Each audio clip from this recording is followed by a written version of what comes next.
Welcome to Trending in Education. Mike Palmer here.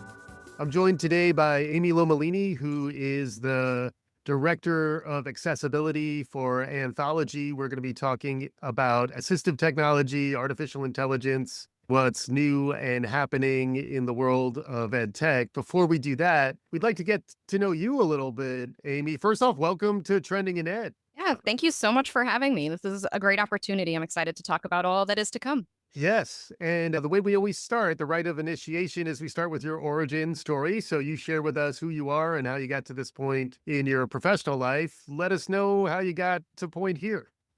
All right. Well, my journey is, convoluted as most are, I would assume. So I have been medically complex my entire life. I spent most of high school kind of in and out of the hospital. And because of that, I always had an interest in accessibility and disability. Hmm. And I actually started my career working as an interpreter for the deaf. Unfortunately, my body couldn't really handle the physical demands that come with that job. So Yeah. while I was trying to figure out what to do next, I moved to Peru to teach English. Yeah. Yep. I have a 6-year-old. We're very excited about Paddington in Peru. We may, winter break's almost over, but it's an option in terms of our programming. I have a 5-year-old, so I'm right there with Got you. it. Well, while I was living in Peru, I was able to complete my bachelor's degree online through the Hmm. University of North Carolina at Greensboro. Hmm. And so it was really amazing to me that I was able to get a world-class education while I was living in Peru in the foothills of the Andes Mountains. Yeah. And is that the wolf pack? Which mascot is Greensboro? Spartans, The Spartans. I Okay. believe. Got it. Thank you. Well, what was really great there was I fell in love with online learning and all Mm. the possibilities, both for like my complex medical needs, as Yeah. well as just kind of living on my own terms and doing my own thing. Yeah. So then when I moved back to the States years later, I enrolled at Boise State University, Yeah. Yeah. Broncos, There you go. Thank you. Blue turf. I knew Blue the Smurf. I Turf. knew the Yeah. Smurf turf. Yeah. Smurfed. I enrolled in their Masters of Educational Technology program because I wanted Hmm. to pursue my passion of now online learning and making it more accessible to people like Yep. me. Mhm. And so before I started that master's program, I actually ended up in the ICU and I was diagnosed with a neuromuscular disease called CIDP. Mm. And I basically had to learn how to use my arms and legs again. I had to learn how to walk again. Wow. But I started the master's program, which was an online program Mm. from physical rehab. Okay. Yeah. Wow. Yeah. Yeah. And I didn't tell anybody. Okay. So I Mm. didn't know what was happening with my body. I told my boss that I would be back the next week. I was not Uh-huh. back the next week. I didn't want to tell my professors. And I think a lot of disabled students have that same sort of anxiety about it. You don't want to be treated differently. You don't want to be looked Yeah. at differently. And I could, I still wasn't even sure what was happening at that time. Mm. But it was actually during that program, which included a little bit about digital accessibility in instructional design, that Yeah. I learned that this was a career, that I could Right. actually make a difference in working in, accessibility in online learning. Yeah. So then I went on to be an instructional designer and I was an associate director of online learning in higher ed. Okay. And while I was there, I was able to spearhead accessibility initiatives. I was able to build a robust accessibility program that Yeah. actually included what's now Anthology Ally. Ally is an educational tool, an accessibility tool that helps faculty learn and identify what's wrong or what accessibility issues may be Right. in their content. And it Hmm. helps guide them through some of the fixes. Also creates alternative formats for students, which I Right. was able to use myself Hmm. when I couldn't navigate content, I was able to download it in an audio format or a different Yeah. format that worked for me. Hmm. But it was actually engaging. Ally has a really robust community and a user group. Right. So I was Yeah. actually engaging with that user group, that community, and I found my current job posting. Right. So I jumped at the opportunity to have an even wider impact. And now I'm the director of accessibility at Anthology. And my role is really to help center disabled perspectives as we Hmm. build, you know, inclusive future of educational technology. Right. And then for folks who may not be familiar with Anthology, this is also Blackboard is some terminology that people are maybe more familiar with, depending on how they've used the stuff. But can you describe what Anthology is? And, the scope there is pretty broad. Yeah, so Anthology is really an ecosystem of all kinds of different products that higher education and other institutions use. And we have everything from like recruitment tools all the way through, teaching and learning. We have an engagement product. We have accessibility tools and products. We have all the way through to alumni and so on. So we Yeah. really are the only company that has this full ecosystem of products.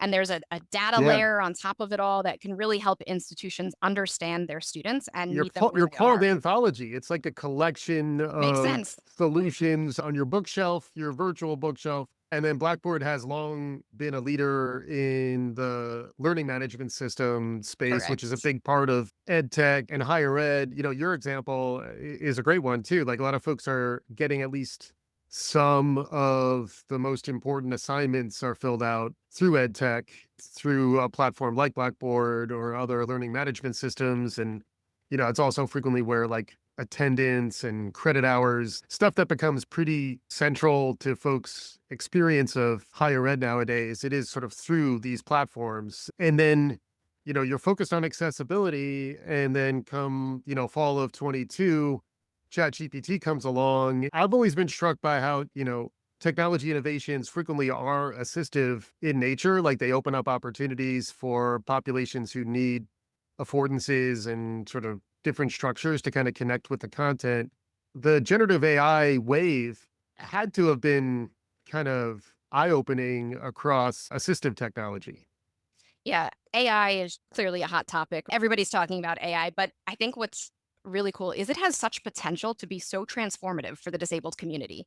Mhm. So it can automate, like even for myself. So I still have mobility issues. I will always have mobility issues. My hands are not very strong. I don't use a mouse because I have tremors and I shake, so I can't Mhm. always click on the right thing. But Yeah. AI allows me to automate some of that. So I don't Right. have to focus on, trying to click on something. I can have way less clicks and be able to accomplish the same goal. Right. So for like Blackboard has an AI design assistant. And what it does is you can push a few buttons, generate some ideas, pick and choose which ideas you want. So I'm always in control, which I think Yeah. is really important in this is that while I use it to make my work easier in terms of like administrative processes, it's not doing the work for me. It's still Yeah. my ideas. And I Mhm. think that's an essential piece that we have to make sure that the human is in control. And I Right. use things, like Copilot and ChatGPT to summarize things for me when I'm having memory issues or when I'm having cognitive issues. It's really been such a transformative experience for me that now I can do my job even more efficiently and I can Mhm. focus on the tasks that a human needs to focus on while automating some of the other pieces. In some ways, you're at the cutting edge of using some of these technologies. To quote Spider-Man, with great power comes great responsibility. But like being out at the forefront, Ethan Malick's recent book, Co-Intelligence, I listened to, is pretty interesting, but he talked about being the human in the loop. It's like, don't just say a human should be in the loop. Best case, be that human. How do we define these new interfaces when we're sort of supercharged with AI? Are there Yeah. some surprising ways in which, AI comes into play that maybe people don't think about? People right away, when they think about AI right now, they think Clippy and, chatbots. That's kind of one model, like the AI agent who's kind of like almost a service animal, virtual service animal almost. But, like, beyond that, like, mental models, other ways to kinda think about how AI might be able to help folks who maybe don't access things in a more typical way. I think what's really interesting is AI is constantly evolving. Like you said, we are Blackboard and Anthology in general. We're at the forefront. We are pushing the buttons and moving this all forward. And I think what's really important here is that we have to be that ethical voice. So Anthology has the ethical framework and all that. We have to remain balanced with this human approach. I mean, Yeah, we all wish for an easy button, right? If I could click something and all my accessibility issues are fixed, that would be right, wonderful. right, But if it's too good to be true, it's too good to be true. It does not right. exist. I was actually funny story, I was at a conference last year called, AECT, and I was doing an accessibility jam. So, basically a session where people bring accessibility issues and we kinda talk them through. Yeah, And somebody was talking about a teacher education course built in an LMS, and for some reason, they had a whole bunch of decorative flamingos. sure. Teacher education, right? Trying to make it colorful and fun. My co-panelist, who is a screen reader user, he asked, "Do the flamingos matter?" Mhm. And that was a really powerful question. So AI had generated, alt text that said flamingo, flamingo, flamingo. To Yeah. him, it was noise. Those were Mm. decorative. Those were not part of anything. They weren't related to the content. Yeah, We're really thinking about it. It was probably visual noise as well. yeah, right. So AI can provide alt text, but only a human can determine if that alt text is appropriate. Mm, Is it necessary? So you understand really have the to have that part and that human in control of that. Because yeah, AI will tell you flamingo, but it might be decorative, or it might be that you're right, looking at the water, and that's the part of the course that, the part of the content that has to do with this, not the flamingo. right. Yeah, well, what's crazy is my 6-year-old is very much focused on the 52s. When it's 8:52, he calls that flamingo time because the 2 and the 5. When it comes to maybe the future of learning, the future of instructional design, how do you see the role evolving? How do you see the role of the person who, is building the learning content? How will someone in an instructional designer role interact with AI while building out the learning products? Yeah, I think it's really important for them to stay in control of it all, right? And so, just like when I develop my classes, I have the ideas, I have the training, I have the expertise, I have the experience on what's going to work and why it needs to be a certain way. Yeah. But AI can be that support tool. AI can help with that, with automating some of the clicks that you would need to do, right? Or dragging and dropping Yeah. modules all around or creating modules. So, like Right. in Blackboard, you can create modules, but I still get to go in and I get to edit them.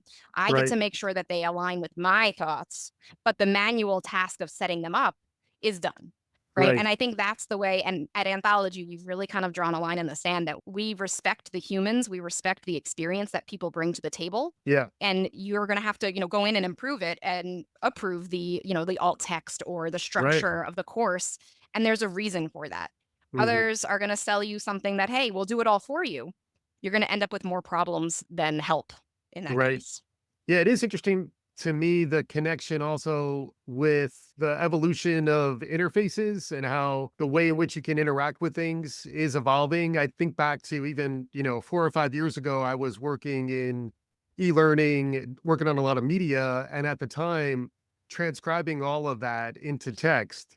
There were projects that we were actively working on, and now that generative AI has taken off and real-time captioning has taken off, ideas that used to be, way off in the innovation future are now like at our fingertips.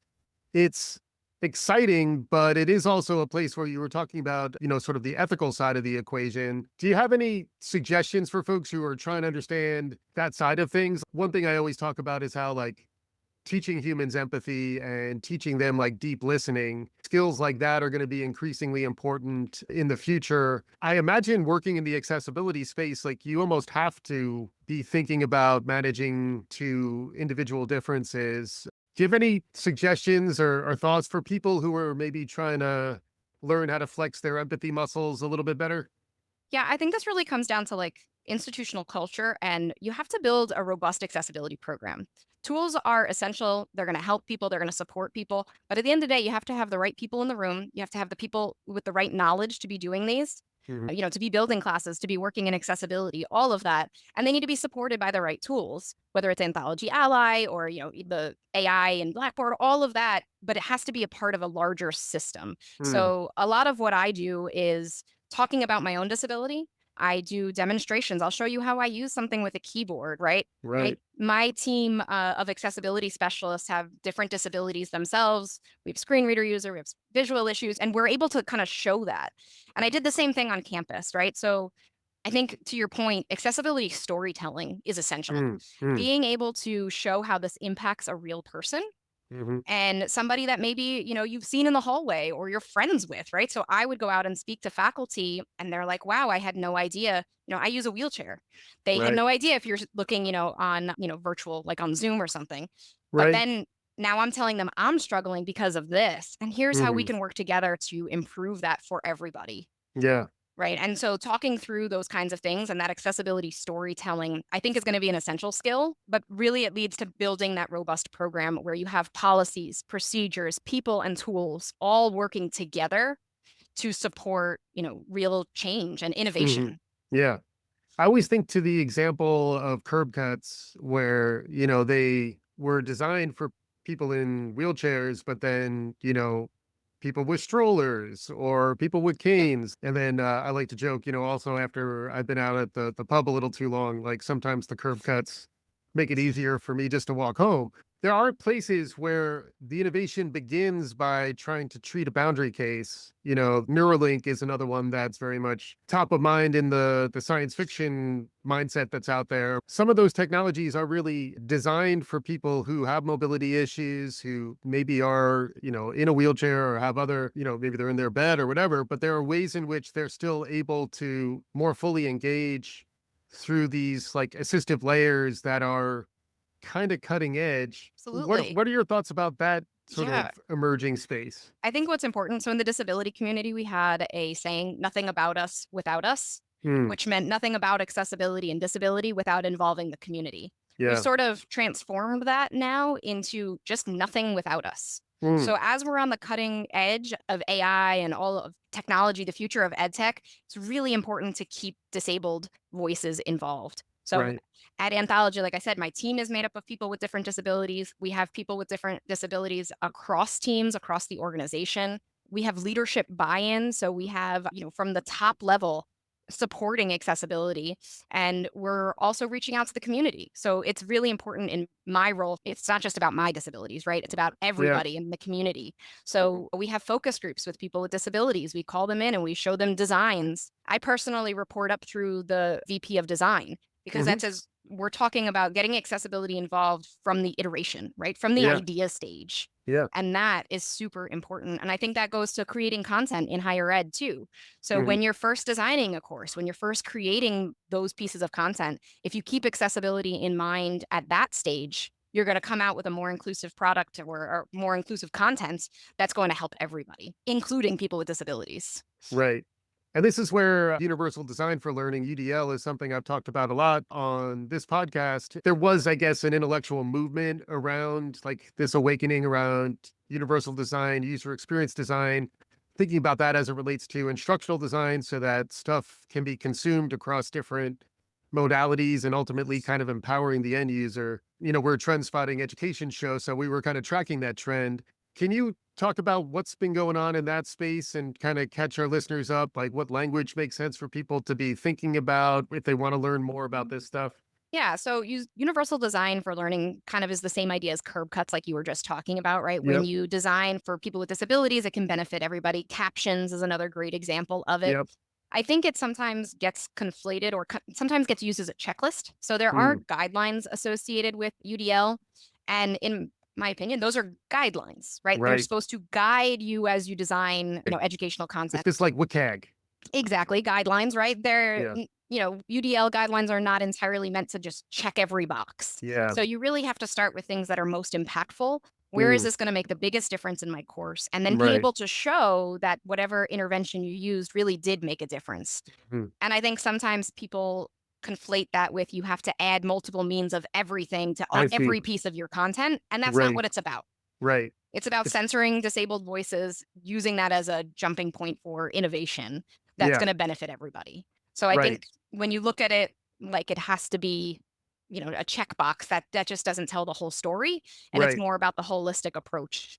And then I do think the idea that it ultimately benefits everybody is, we are almost living in this like moral proving ground where like people have to explain why they are doing things. But there is a rationale beyond the fact that you're helping these populations that it's just the right way to do product design and product development. User centered means centering it around disabled users who are Exactly. some of your users who are going to need the thing to be designed differently, but that over time, especially if we are shifting from like scarcity mindsets into abundance ones, which is generally where I see AI helping in this space, where stuff that might have been an expensive affordance or expensive accommodation is going to likely become easier to implement at scale as a lot of these technologies continue to evolve. What's your prognosis in terms of the technology as it's going to help make some of this stuff more accessible over time?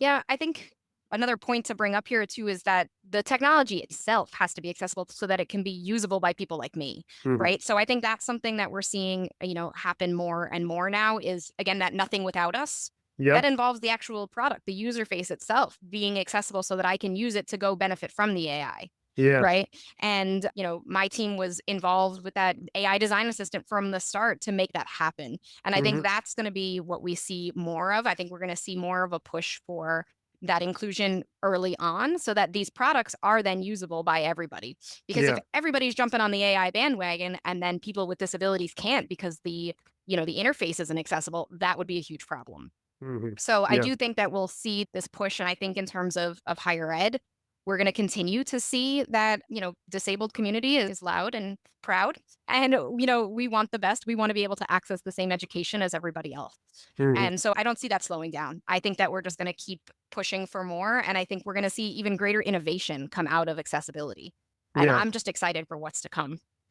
That's fantastic stuff. I'm talking with Amy Lomellini, who is the director of accessibility for Anthology. It's been a wonderful conversation. We've understood a little more about different populations out there who are trying to access learning products and some of the challenges and some of the stuff that can be built into the experience to kind of recenter stuff so that everyone does have access. As we're getting close to our conclusion here, Amy, do you have any career advice for listeners out there, folks who are thinking about, navigating their professional journey? It sounds like you've gotten some alignment, some congruence between who you are and your why. Do you have any advice or suggestions for our listeners out there?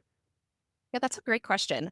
I think follow your passions, and I understand that I'm very privileged in the way that I do have an education. I can get the things that I need. So that aside, but I also want to say that I think that people with disabilities we're capable of anything, and I think that's often not thought of. So I want to empower people who are out there who are like me that you can do this too. Whatever it is that you're passionate about, find it and go for it and make it work for you. And for me, it's sharing my story has been cathartic and it has been elevating in terms of my career as well. So, really happy to share my story and I hope that it can inspire somebody else. Amazing stuff with Amy Lomellini, who is the director of accessibility at Anthology. Amy, thank you so much for joining me on today's episode. Thank you for having me. And for our listeners, hopefully you enjoyed what you heard. If you did, share the good word, let folks know what you enjoyed, and we'll be back again soon. This is Trending in Education.